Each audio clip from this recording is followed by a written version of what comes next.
आषाढी पालखी सोहळ्यादरम्यान वारकऱ्यांना कोणत्याही स्वरूपाचा त्रास होणार नाही याची दक्षता घ्यावी। पालखी तळ मुक्कामाच्या ठिकाणी तसेच संपूर्ण पालखी मार्गावर आवश्यक त्या सुविधा उपलब्ध करून देण्यात याव्यात असे निर्देश राज्याचे उपमुख्यमंत्री अजित पवार यांनी दिलेत। सोहळ्यासाठी शासनातर्फे आवश्यक निधी देण्यात येईल अशी ग्वाही देखील त्यांनी दिली आहे। विधान भवन येथे झालेल्या श्री क्षेत्र देहू व श्री क्षेत्र आळंदी पालखी सोहळा 2025 पूर्व तयारी आढावा बैठकीत ते बोलत होते। बैठकीस विभागीय आयुक्त डॉक्टर चंद्रकांत पुलकंडवार, पोलीस आयुक्त अमितेश कुमार, पिंपरी चिंचवड पोलीस आयुक्त विनय कुमार चौबे, कोल्हापूर परिक्षेत्राचे विशेष पोलीस महानिरीक्षक सुनील फुलारी, पुणे महापालिका आयुक्त नवल किशोर राम, पिंपरी चिंचवड महापालिका आयुक्त शेखर सिंह, पीएमआरडीचे आयुक्त डॉक्टर योगेश मसे, पुणे, सातारा आणि सोलापूर जिल्ह्याचे जिल्हाधिकारी, जिल्हा परिषदेचे मुख्य कार्यकारी अधिकारी, वरिष्ठ पोलीस अधिकारी आदी उपस्थित होते। पवार म्हणाले, पावसाच्या पार्श्वभूमीवर विसाव्याच्या मुक्कामाच्या ठिकाणी आवश्यक व्यवस्था करावी। दिवे घाटात पाऊस पडत असल्यास पालखी सोहळा जाण्यास अडचण येणार नाही याबाबत दक्षता घ्यावी। घाट परिसरात पालखीचे दृश्य पाहण्यासाठी नागरिकांना प्रतिबंध करावा। डोंगराच्या बाजूने खोदाई सुरू असल्याने पावसाने दगड रस्त्यावर येऊन वारकऱ्यांना धोका उत्पन्न होऊ नये म्हणून बॅरिकेडिंग करावे। महावितरणने संपूर्ण पालखी मार्गावर आपली अधिकारी कर्मचाऱ्यांचे पथक सतर्क आणि कार्यरत ठेवावे। वादळात रस्त्याच्या कडेला आलेले जाहिरात फलक खाली कोसळून दुर्घटना होऊ नये म्हणून अनधिकृत फलक तातडीने काढावे। त्यासाठी संपूर्ण मार्गावर महसूल, पोलीस अधिकारी व स्थानिक स्वराज्य संस्थांनी संयुक्त पाहणी करावी।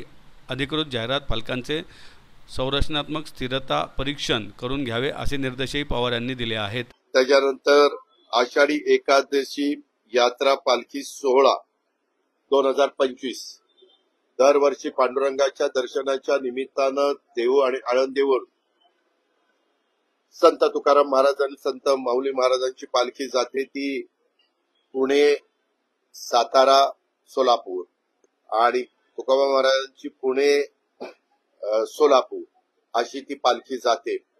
तर त्याच्याबद्दल स्वतः राज्याचे प्रमुख म्हणून मुख्यमंत्र्यांनी बैठक घेतली, चीफ सेक्रेटरींनी बैठक घेतली, पालकमंत्र्यांनी बैठक घेतली, विभागीय आयुक्त एकदा एका पालखी मार्गाने सोलापूर पर्यंत गेले आणि दुसऱ्या पालखी मार्गाने परत पुण्यापर्यंत आले। त्यांनी पण त्याच्याबद्दलचा आढावा घेतला। आज पण मला काही अधिकाऱ्यांनी सांगितलं की दादा एकदा तुमच्या उपस्थितीमध्ये बैठक घ्या। आपण वेगवेगळ्या मानाच्या पालख्या आहेत त्यांची पण बैठक मागे झालेली आहे।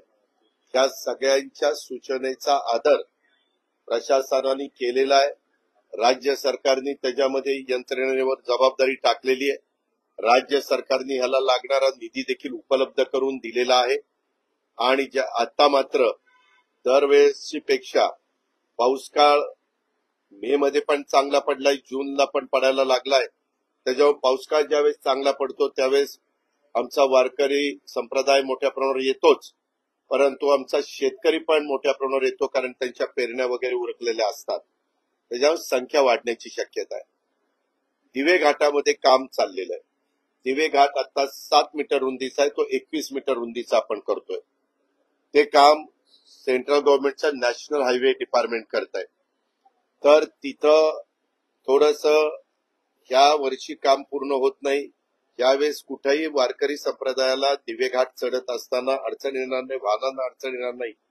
वर लोक बघा घाटावर वर बसून डोंगरावर बघत असतात, तिथून कुठला दगड वगैरे ढासळू नये कारण तो एवढा काही कठीण हे नाहीये, खडक नाहीये, तो हार्ड रॉक नाहीये।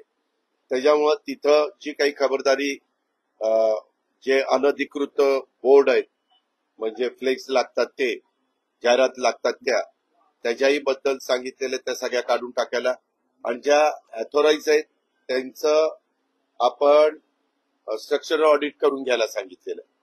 या अशा बऱ्याच गोष्टी आजच्या चर्चेतनं पुढे आल्या आणि त्याच्याबद्दलची बरीचशी चर्चा आम्ही केली आणि त्याच्या ज्या काही सूचना इव्हन आपली टाटाची रेल्वे आपली मेट्रो पुण्यात शिवाजीनगरहून सिंजवडीला जाते तिथं पण मध्ये काम, कारण पुण्यात एकदा दोन्ही पालख्या आल्या, मला वाटतं 19 का 20 तारखेला बहुतेक पुण्यामध्ये आहेत।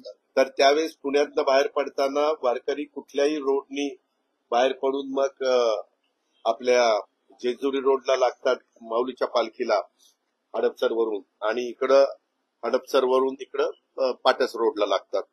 त्याच्यामुळे त्या सगळ्याचा आढावा आम्ही तास दीड तास घेतला। दोन्ही कलेक्टर आपले ह्याचे सोलापूर आणि सातारचे कलेक्टर, सीओ, एसपी असे सगळे तिथे हजर ठेवलेले होते VC वर, आणि बाकीचे इथं होते. आणि कोरोनाची मिटिंगच्या बद्दलची बैठक जी झाली त्याच्यात मात्र विभागाचे 5 कलेक्टर, सीओ, आयुक्त, विभागीय एसपी असे सगळ्यांनाच हजर ठेवलेलं होतं. तेही VC वर आम्ही ती मिटिंग घेतली. त्यांचं पण काय म्हणणं आहे त्या 4 जिल्ह्यांचं ते पण ऐकून घेतलं आणि त्याच्यातून काय पुढं कसं जायचं त्या सूचना दिलेल्या आहेत. आणि ही आषाढी एकादशीची पण यात्रा पालखी सोहळा हा व्यवस्थितपणे पार पाडला जावा, तिथं कुठल्याही प्रकारची अडचणी नाही. यावेळेस आम्ही काही चेंजेस केलेले. उदाहरणार्थ आमच्या पिंपरी चिंचवडची हद्द संपली की पुण्याची हद्द सुरू होते. हद्द संपली की तो पोलीस आमचा विभाग तिथला लगेच बाजूला जातो आणि दुसरा येतो. आम्ही त्यांना म्हणलं की तुम्ही थोडंसं पुढपर्यंत जावा. प्रत्येक पिंपरी चिंचवडनी पुण्याच्या हद्दीत पण अर्धा किलोमीटर 1 किलोमीटर जावं. पुणे शहरावाल्यांनी ग्रामीणमध्ये पण अर्धा 1 किलोमीटर पुढे जावं. पुणे ग्रामीणवाल्यांनी पण तिकडं अर्धा 1 किलोमीटर पुढं साताऱ्यामध्ये शिरावं. साताऱ्यावाल्यांनी पुढं सोलापूरपर्यंत जावं. असं आम्ही नियोजन केलेलं आहे. म्हणजे मधल्या काळात ज्यावेळेस हद्द संपली त्यावेळेस लगेच हे म्हणतात नाही आता माझी हद्द संपली आणि ते पुढचे नाही आले की मग पंचायत होती. तर त्या गोष्टी सगळ्यांनीच एकोप्याने मान्य केल्या आणि त्याच्यामध्ये व्यवस्थित चर्चा होऊन आम्ही या सगळ्याच्या अडीअडचणी दूर करण्याचा निर्णय घेतला. आणि जी जबाबदारी त्या टाटावर टाकलेली आहे त्यांना सांगितलंय की सोमवारपर्यंत हे झालं नाही. सोमवारपर्यंतची मुदत त्यांनी घेतलेली आहे. आज सुट्टी आहे, उद्या सुट्टी आहे. जरा सुट्टीच्या वेळेस काम ट्रॅफिक कमी असल्यामुळे जास्त करता येतं. तर त्यांना जे काही अडथळे आहेत ते दूर करायला सांगितलेले ते त्यांनी दूर केले नाही. पालखीपर्यंत ते उरकलं नाही, पालखी आपल्या शहरात येईपर्यंत. तर त्यांना 10 कोटी रुपये दंडाची नोटीस मी PMRDAचे योगेश मसेंना द्यायला सांगितलेली आहे. त्या प्रकारे त्यांना नोटीस आता जाईल. त्यांना त्यांची पण लोक होती. म्हणजे काय होतं, एकदा आर्थिक कोशिश लागणार म्हणल्यावर माणूस जरा काम हातपाय हलवून करतो. अशा प्रकारे ह्या सगळ्या गोष्टी आपण केलेल्या आहेत. गेल्या वर्षी वारकऱ्यांना जे दिंडे आहेत त्यांना 20,000 रुपयेचा निधी एकनाथ शिंदेने दिला होता. मात्र यावेळेस या सरकारला विसर पडलाय वारकऱ्यांचा, या दिंड्यांचा, असं म्हणलं जातं. या वारकऱ्यांकडून आम्हाला कुणाचा विसर पडलेला नाही. तुम्हाला काय, एक मिनिट, तुला काही माहित नसतं, काही नसतं, बस काही बडबडत असतं. एक मिनिट थांब ना. अजून पालख्या अजून सुरूच झाल्या नाहीत. त्यांची यादी काढली, सगळ्या काही गोष्टी केलेल्या आहेत. तुला काही माहिती नसतं. एक मिनिट, मी त्यांना जबाबदारीनं सांगतो, राज्याच्या प्रमुखांनी या संदर्भामध्ये सगळ्या गोष्टी केलेल्या आहेत. निधीची उपलब्धता वित्त विभागाने केलेली आहे. कुणालाही त्यामध्ये दुर्लक्षित केलं जाणार नाही.